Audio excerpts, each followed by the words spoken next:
300 Ukrainos dronų ką tik užplūdo Maskvą. Putino nepralaužiama oro gynybos sistema žlugo, Maskvos elitas paniškai reagavo uždarius oro uostus ir krentant nuolaužoms. Žala apima daugiau nei sostinę. Briansko gubernatorius paskutinę Ukrainos atakų bangą vadina galingiausia per visą karą. Jis pripažįsta, kad Rusijai senka ištekliai saugoti savo sienas. Blogiausia Rusijai, kad Ukrainos atakos dar labiau stiprės. Prieš 3 dienas Miuncheno saugumo konferencijoje Vokietija ir Ukraina paskelbė apie bendrą įmonę jau gaminančią dronus Ukrainos kariuomeniai. Ir geriausia dalis. Per pranešimą Zelenskis iš tikrųjų scenoje gavo pirmąjį siuntinį. Ukrainos tikslas iki metų pabaigos Europoje turėti per 10 gamyklų gaminančių dronus ir stiprinančių šalies smogiamasias galias. Tai reiškia, kad Ukrainos gebėjimas smogti Rusijai tik didės, mėnuo po mėnesio, gamykla po gamyklos. O rusai, jie tai priima labai sunkiai. Viena populiariausių Rusijos propagandinių laidų reaguoja į žinią, kad jie kovoja prieš Vokietijoje pagamintus dronus. Paklausykite. Ir išdidžiai bei džiugiai jie demonstruoja, kaip Vokietijoje pagaminti dronai, pagaminti Vokietijos gamyklose, žudys rusus. Ir ne tik tai, bet netgi sulaukia plojimų. Pistorius tuo džiaugiasi. Dronai, kurie neš mirti taikiems Rusijos gyventojams, turės ne tik Ukrainos vėliavą, bet ir Vokietijos vėliavą. Kaip Vokietijos Wehrmachto atsidavimo slavų naikinimo idėjai simbolį. Dabar šis Wehrmachtas vadinasi kitaip. Ar iš tikrųjų kas nors pasikeitė? Kažkas pasikeitė. Iš tikrųjų. Ponižinimas akivaizdus. Po 3 karo metų, kurį Rusija tikėjosi laimėti per 3 dienas, jie vėl kovoja prieš vokiškus ginklus. Tačiau propaganda yra viena. Pažiūrėkime, ką veikia šie dronai. Pradėkime nuo Maskvos. Jei ji nesaugi, nesaugu ir visoje Rusijoje. Vasario 15-ąją Ukraina paleido apie 200 dronų į Maskvą, o po valandos dar 100. Iš viso 300 dronų nukreiptų į sostinę per vieną operaciją. Putinas apsupo miestą kelių sluoksnių oro gynybos sistemomis, kad apsaugotų rūmus ir elitą. Tačiau kiekviena oro gynybos sistema turi silpnybę. Ją galima perkrauti. Pasiuntus pakankamai dronų, kažkas vis tiek prasibraus. Taip ir nutiko.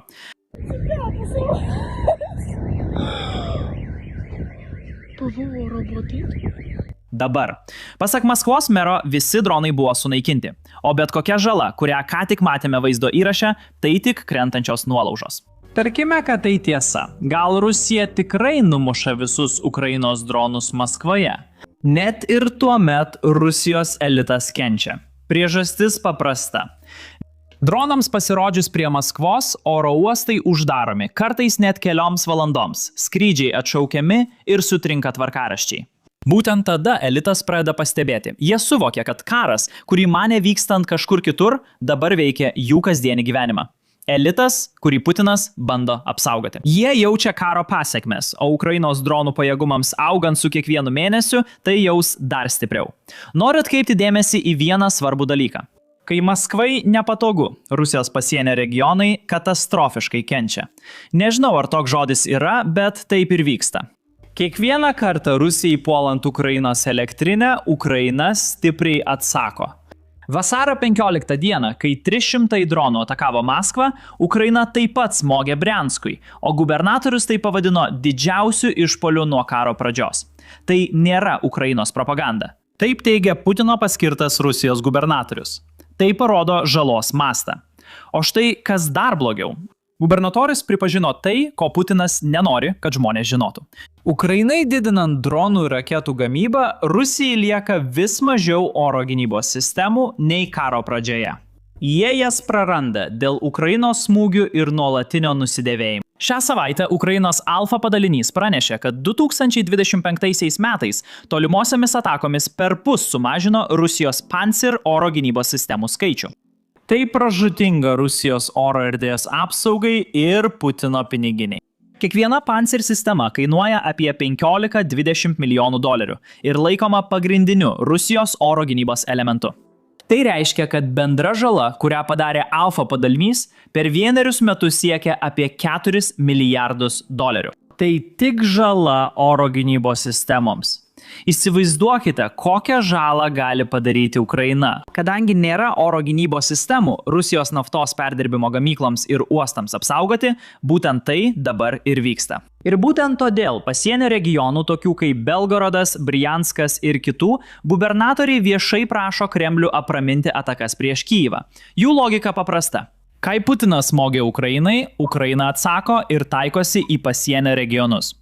Kadangi Rusija neturi pakankamai oro gynybos, kad apsaugotų savo žmonės, piliečiai kenčia. Jiems reikia elektros, jiems reikia vandens ir jiems viso to reikia, kad išgyventų žiemą. Bet iš tiesų, Putinui tai nerūpi, nes jo tikslas nėra užtikrinti, kad rusai gyventų gerą gyvenimą.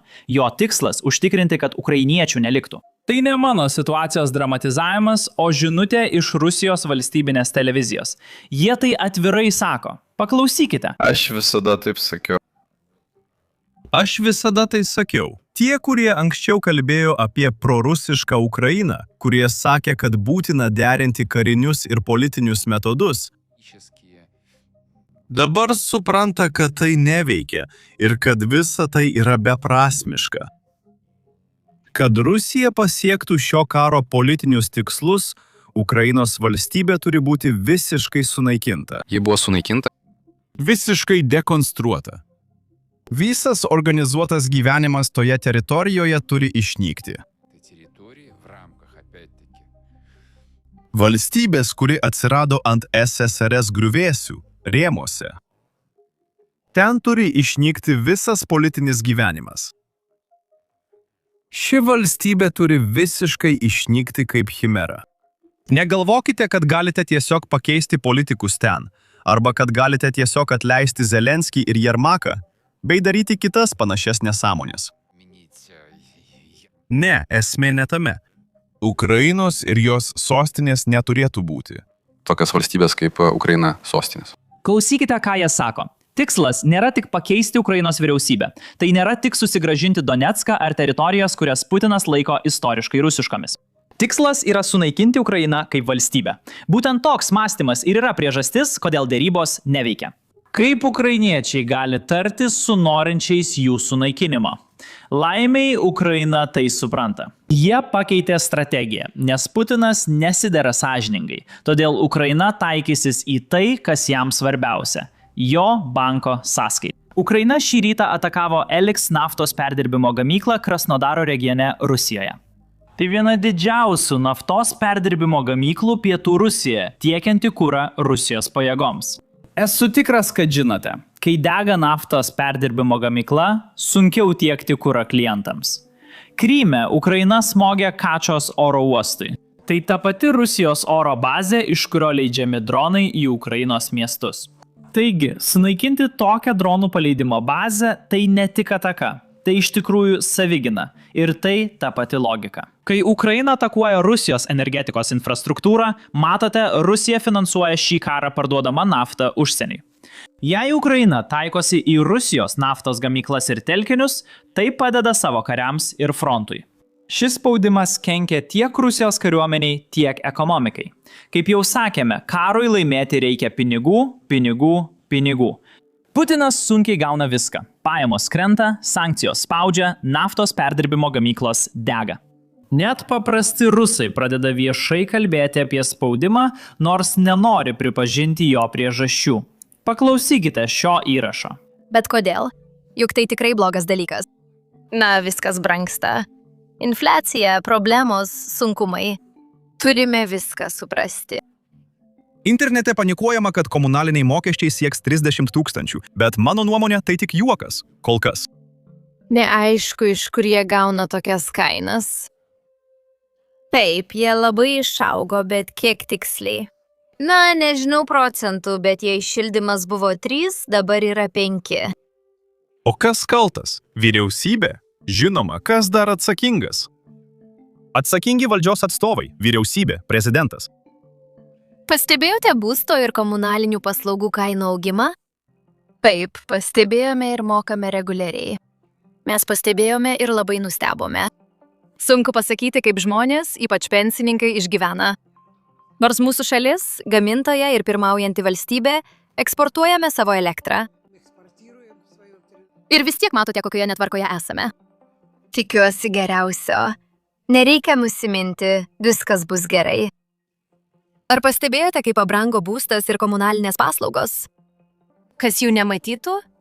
Tik aklas. Ir ar kainos labai pakilo? Korupcija. Korupcija ir vėl korupcija. Dar kartą. Vėl ir vėl. Korupcija.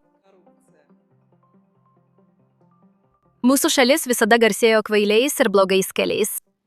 Kvailiais.